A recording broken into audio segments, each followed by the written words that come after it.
Mbele ya kiti cha sheria, mwenyekiti wa Chama cha Demokrasia na Maendeleo Chadema Tundu Antipas Lissu na kivuli cha upatanisho.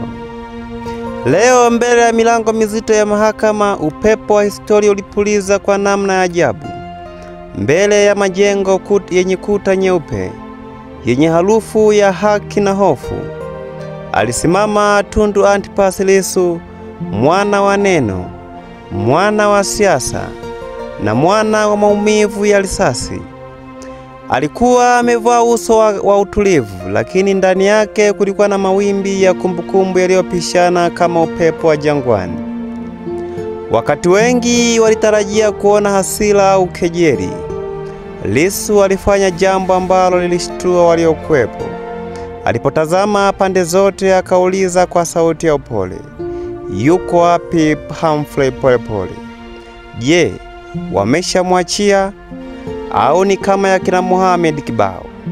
Jina hilo lilidondoka kama tone la mvua kwenye jangwa la siasa lililokauka.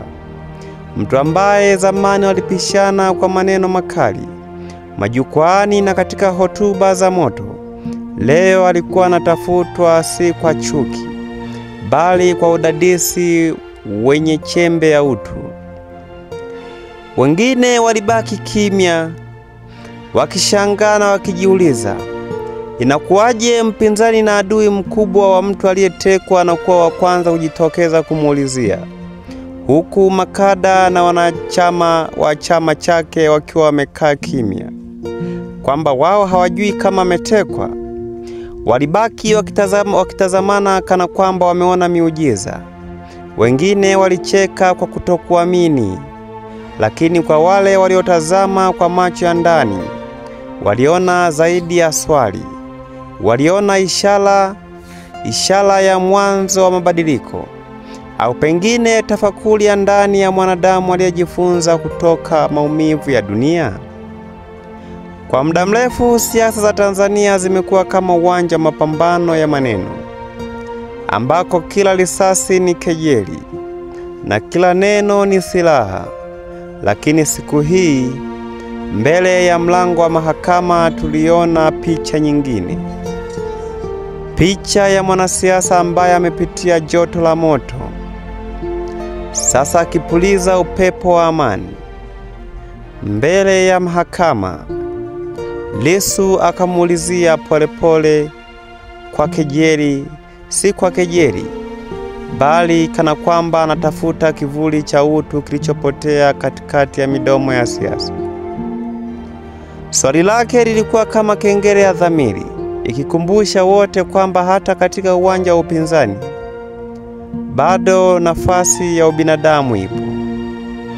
Labda hiyo ndiyo maana ya siasa halisi, na si kugandamiza, bali kutambua, na si kuchoma, bali kuangaza. Na labda kwa kitendo hicho kidogo, Tundu Lissu amefundisha somo ambalo vitabu vya sheria havijawahi kufundisha, kwamba maadui wa jana wanaweza kuwa vioo wa leo, vinavyotuonyesha sura tulizosahau kuwa nazo. Mahakama leo haikuhukumu tu kesi, bali ilishuhudia hukumu ya ndani ya mioyo ya watu, hukumu ya ubinadamu dhidi ya chuki, na ya msamaha dhidi ya kiburi. Na katika upepo wa mchana, sauti ya Lissu ikisema, "Yuko wapi Polepole? Vipi, wameshamwachia au ndo ni yale ya kina Mohamed Kibao?" iliendelea kugonga kwenye mioyo ya waliokuwepo, kama wimbo wa matumaini au kama dua isiyo na maneno. Au ndo yale maneno ya kusema, ombea adui yako aishi miaka mingi, ili unapokuja kupata neema, basi ajionee kwa macho. Tundu Antipas Lissu, ukiachana na elimu yenye anaitoa mahakamani kila siku, lakini pia leo ametoa elimu nyingine ya kutufundisha kwamba kumbe haya maisha tunapita, Upendo pekee ndio nguzo ambayo itadumu milele katika huu ulimwengu.